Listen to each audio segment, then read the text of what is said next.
whoa, you're back. I'm back. We're both back. And we're both here to talk about Romeo and Juliet in Shakespeare.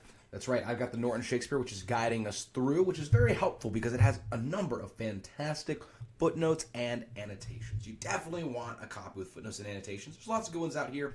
This is the one that I'm using. The reason you want that is because there's only 3 obstacles that really stop us from understanding Shakespeare in his own words.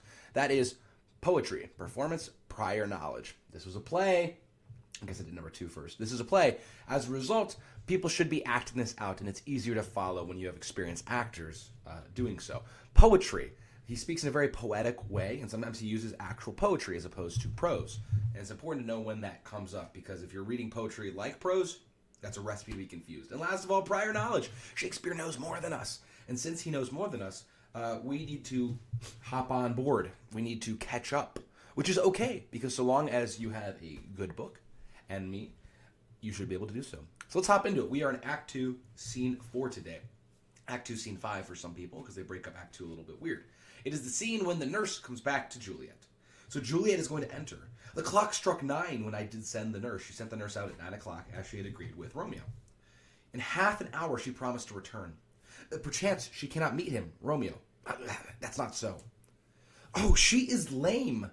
And this doesn't mean lame like how we use it nowadays. Lame meaning not able to walk. And this is a little bit true. The nurse is a little bit older, a little bit more infirm. Love's heralds should be thoughts, which 10 times faster glides than the sun's beams. Heralds are those who announce something. They can be types of messengers. So the messengers, the announcers of love, should be thoughts, because those move 10 times faster than light itself. It moves 10 times, which 10 times faster glides than the sun's beams, driving back shadows over lowering hills. Lowering is dark or threatening. Therefore, do nimble pinioned doves draw love. Pinions are wings, so nimble winged doves draw love, draw Venus. And this could be that doves are drawing the carriage of the goddess Venus. And the dove is the symbol of Venus, so that checks out. Therefore hath the wind-swift Cupid wings. Wind-swift means he's swift as wind, and Cupid is little baby Cupid, and he has wings.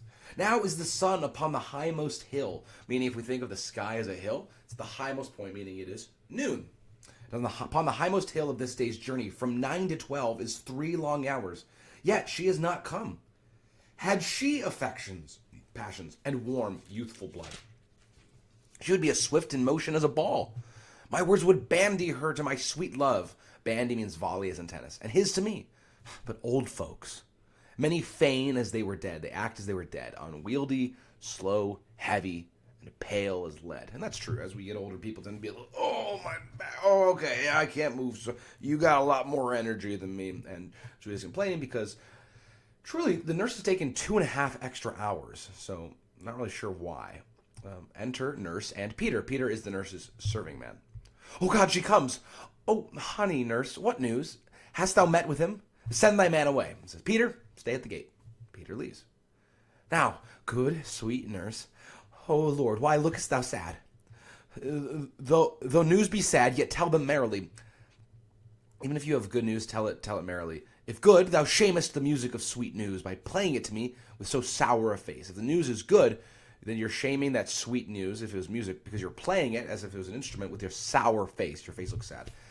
I am a-weary, give me leave a while, which means leave me alone a while. Fie, how my bones ache, what a jaunt have I. Jaunt is a trotting about. I wouldst thou hadst my bones, and I thy news. Nay, come, I pray thee, speak. Good nurse, speak. Jesu, what haste! Can you not stay a while? Do you not see that I am out of breath? How art thou out of breath when thou hast breath to say to me that thou art out of breath? The excuse that thou dost make in this delay is longer than the tale thou dost excuse. You're spending more time saying why you can't tell me the news than just telling me the news.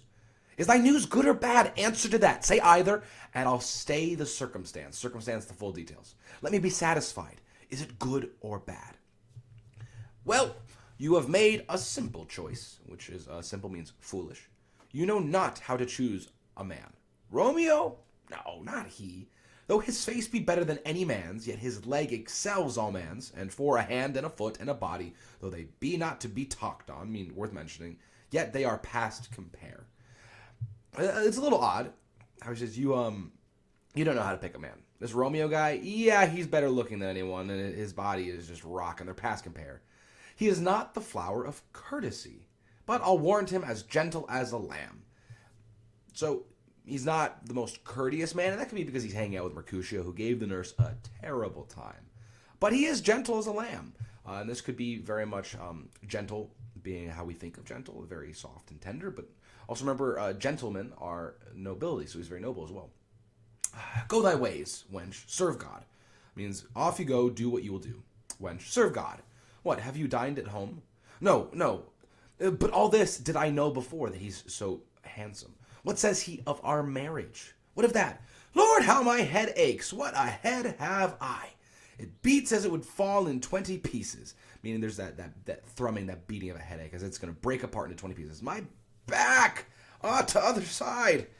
My back! And I've known here that perhaps this my back is the nurse giving Juliet's direction to rub her back, which we'd only really know if we're watching the performance.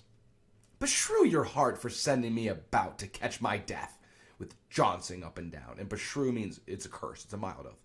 I' faith, I am sorry that thou art not well. And maybe she does start massage her. Sweet nurse, tell me, what says my love? Your love says, like an honest gentleman, and a courteous, and a kind, and a handsome, and I warrant a virtuous, and she loses her train of thought. Where is your mother? So, your love, he said this like this man who has all of these virtues, and as she's listing his virtues, she loses track. So where's your mother? Where's my mother? Why she is within the house. Where should she be? How oddly thou repliest. Your love says, like an honest gentleman, where is your mother? Juliet did not clock that where is your mother is the nurse inquiring that. It makes it sound like your love says, like an honest, courteous, kind, handsome, virtuous man, where is your mother? Like, that's odd. Why would he ask where my mom is? Oh, God's lady, dear, which is Mary. Are you so hot? Are you so impatient and aroused? Mary, come up, I trow. Which is an expression of indignation or amused surprise and reproof. Is this the poultice for my aching bones? And a poultice would be some herbs and some various chemicals that you would apply to the body to soothe aching muscles and joints. Henceforth, do your messages yourself.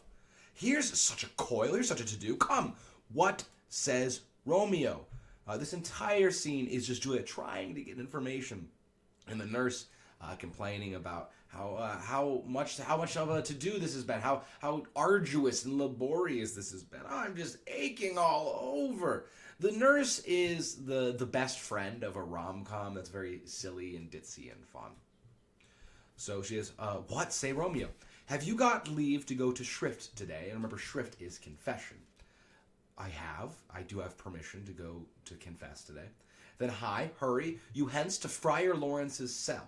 Remember, Friar Lawrence is the Franciscan priest that Romeo is friends with, who's agreed to help marry Romeo and Juliet. His goal is to marry them and hopefully bring the two families together.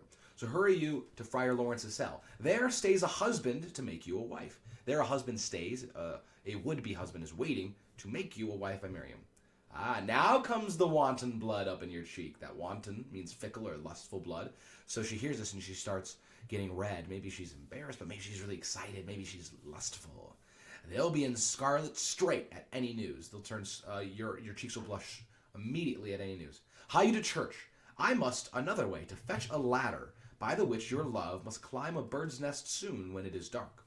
Remember the last thing that Romeo said to the nurse in the last scene was, and I need to get you a rope ladder so I'm able to crawl up to Juliet's room on our wedding night. And so the nurse has to go fetch that ladder. I am the drudge and toil in your delight, but you shall bear the burden soon at night. So right now the nurse is, she is drudging and toiling. She's doing all the hard work, walking all over town, have to go get this ladder. But soon, Juliet, you are going to have to bear the burden at night. And remember, whenever thinking about women bearing burdens or women being pressed upon or a weight upon women, and especially at night, we know what Shakespeare's talking about, especially if it's the nurse or Mercutio saying it. So, it is Juliet's wedding night after all, so there will be a weight pressed upon her at night. Go, I'll to dinner, hie you to the cell, and the cell is where Friar Lawrence lives. Hie to high fortune, high, that first one being hurry to high fortune, to when you're at the top of fortune, you're at the top of fortune's wheel. That's a good place. You want to be there. So I'm hurrying to good fortune. Honest nurse, farewell. And she leaves. And it's a pretty short scene. That brings us to the end of Act 2, Scene 4, or Scene 5 for some people. So thanks for listening, and we'll talk again next time.